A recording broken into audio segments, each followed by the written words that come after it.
सबसे पहले आपको मेरी ओर से नमस्कार और आपका हमारे YouTube चैनल हिंदी एकेडमी पर हार्दिक अभिनंदन। अगर आपको हमारी वीडियो पसंद आई तो इसे लाइक, शेयर और सब्सक्राइब ज़रूर कीजिए। बच्चों, आज हम करेंगे कविता। बसंत पुस्तक में से कक्षा 7वीं की कविता है भोर और बरखा। आज हम इसे करेंगे, जे मीराबाई जी की ओर से गाई गई है। ये कविता 2 खंडों में है। पहले खंड में यशोदा माता जी श्री कृष्ण जी को जगाने का प्रयास कर रही हैं और दूसरे खंड में मीराबाई जी के मन में सावन के बादलों को देखकर कई प्रकार की उमंगें जाग रही हैं। तो चलिए शुरू करते हैं।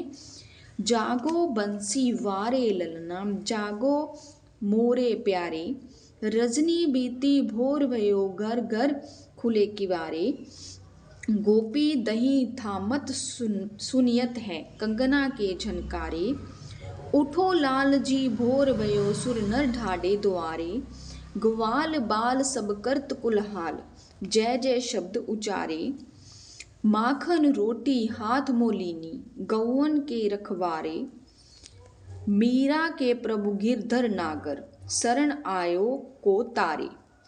तो बेटा, पहले हम इसके कुछ शब्दार्थ जान लेते हैं। जैसे कि रजनी को बोलते हैं हम रात,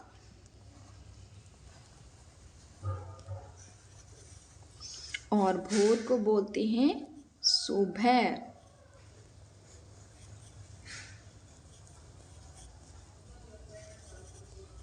किवारे मतलब दरवाजे,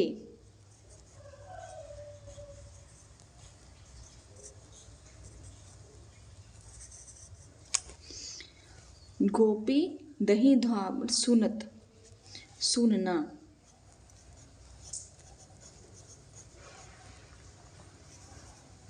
झनकारे मतलब आवाज,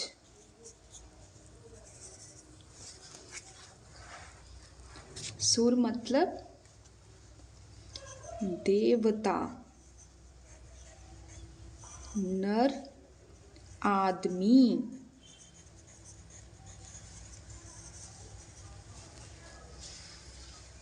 कुल्हाल मतलब शोर,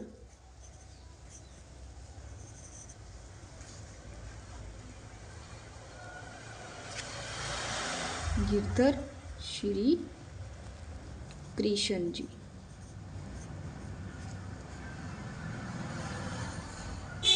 तारे मतलब उधार। तो चलिए बच्चों, आज हम इस कविता को इसका भावार्थ जान लेते हैं। जागो बंसी बारे ललना।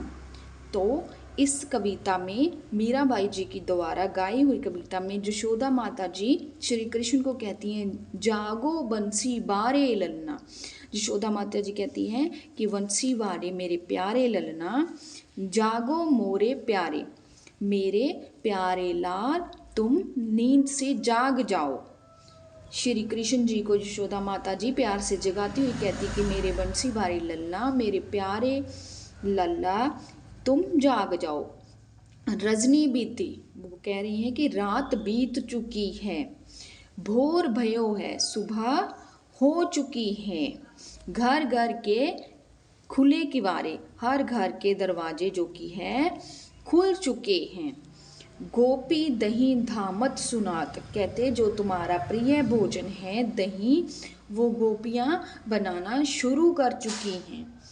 कंगना के झनकारे, कहते कि उनके कंगन के जो चूड़ियों की आवाज़ है वह सुनाई देने लग चुकी है। उठो लाल जी भोर भयो, सुर नर ढाडे द्वारे। तो यशोदा माता जी श्री कृष्ण जी को जगाते हुए कहती हैं कि मेरे प्यारे लाल उठ खड़ो, सुबह हो चुकी है, देवते और आदमी हमारे द्वारे पर तुम्हारे दर्शन करने के लिए खड़े हैं। ग्वाल बाल सब करत कुलहाल, कहते जो ग्वालों के बच्चे हैं वो शोर कर रहे हैं। क्या शोर कर रहे हैं? जय जय शब्द उचारे, वह तुम्हारे नाम के शब्द को उचार रहे हैं, बोल रहे हैं जय हो जय हो। माखन रोटी हाथ मोलिनी, उनके हाथों में तुम्हारा प्रिय भोजन है माखन और रोटी। ग्वालों के रखवारे, वह कह रहे हैं कि कब तुम उठोगे और उनके साथ गांव को चराने के लिए जाओगे। मीरा के प्रभु गिरधर नागर, जो मीरा अपने प्रभु यानी कि श्री कृष्ण जी के बारे में बोल रही हैं कि शरण आया को तारे, कहते जो श्री कृष्ण जी के पास आता है श्री कृष्ण जी उसका उद्धार कर देते हैं। तो एक बार फिर जान लेते हैं कैसे लिखेंगे। मीराबाई जी कहती हैं कि यशोदा माता श्री कृष्ण को जगाते हुए कहती हैं कि मेरे प्यारे ललना उठ जाओ, रात बीत चुकी है और सुबह हो चुकी है। हर घर के दरवाजे जो कि हैं वह खुल चुके हैं।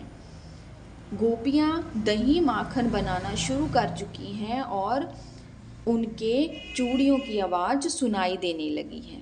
उठ जाओ अब तो लल्ला, सुबह हो चुकी है। देवते और आदमी तुम्हारे दर्शन के लिए आए हुए हैं। ग्वाल बाल भी तुम्हारे जय जयकार के शब्द उचार रहे हैं और शोर कर रहे हैं। उनके हाथ में माखन और रोटी है और वह तुम्हारी प्रतीक्षा कर रहे हैं कि कब तुम उठोगे और उनके साथ चलोगे। मीराबाई जी श्री कृष्ण जी के बारे में कहती हैं कि जो उनके पास आता है श्री कृष्ण जी उनका उद्धार यानी कि उन पर अपनी कृपा बनाए रखते हैं। तो ये था हमारा पहला खंड। ये हमारा दूसरा खंड है। बरसे बदरिया सावन की मन भावन की, सावन में उमंग मोरे मनवा, भनक सुनी हरि आवन की। उमड़ घुमड़ चौदिश से आया, दामिन दम के झर लावन की। नन्नी नन्नी बूंदन मेहा बरसे शीतल सुहावन की। मीरा के प्रभु गिरधर नागर, अनंत मंगल गावन की। तो चलिए इसके कुछ शब्दार्थ जान लेते हैं। बदरिया मतलब बादल, भावन मतलब अच्छा लगना,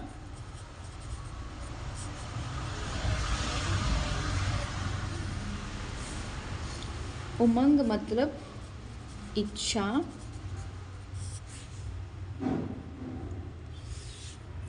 हरि मतलब प्रभु श्री कृष्ण जी, चौदिश मतलब चारों दिशा, दामिन मतलब बिजली, दमके मतलब चमक, नन्नी नन्नी बूंदन बूंद, मेहा मतलब वर्षा, शीतल मतलब ठंडी,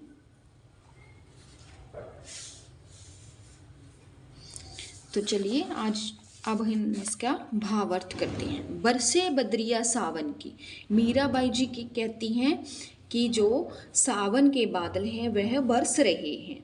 सावन की मन भावन की, कहते जो सावन के बादल है इसमें सभी का मन मचलने लग जाता है, इसमें सभी को अच्छा लगता है जब सावन के बादल बरसते हैं। सावन में अमंगो मोरे मनवा, कहते सावन के महीने में मेरे मन में उमंग जाग रही है। किसकी? भनक सुनी हरि आवन की, कहते मुझे मेरे प्रभु श्री कृष्ण जी के आने की आहट सुनाई दे रही है, भनक लग रही है। उमड़ घुमड़ चौह दिशाओं से आया, कहते जो बादल है सावन का उमड़ घुमड़ चारों दिशाओं से बड़े जोर शोर से आ रहा है। कहाँ से? चारों दिशाओं से। दामिन धमके झर लावन की, कहते जो बिजली है वो भी काफी चमक रही है। नन्ही नन्ही बूंदन में हाँ बरसे। कहते कि छोटी छोटी बूंद में वर्षा बरस रही है, शीतल सुहावन की, जो वहाँ से ठंडी ठंडी हवा भी आ रही है। मीरा के प्रभु गिरधर नागर, जो मीरा के प्रभु हैं श्री कृष्ण जी, आनंद मंगल गावन की, वह उनके आने पर अमंगल अनंत के खुशी के गीत गा रहे हैं। तो चलिए एक बार फिर से देखते हैं। पहले हमने एक एक पंक्ति का अर्थ जाना है, अब हम इसे कैसे लिखेंगे ये देखते हैं। मीराबाई जी इस खंड में कह रही हैं कि जो सावन के बादल हैं वो आ चुके हैं। सावन के बादल के आने पर सभी को अच्छा लगता है। सावन के बादल में मेरे मन में इच्छा जाग रही है, मुझे मेरे प्रभु श्री कृष्ण जी के आने की आहट सुनाई दे रही है।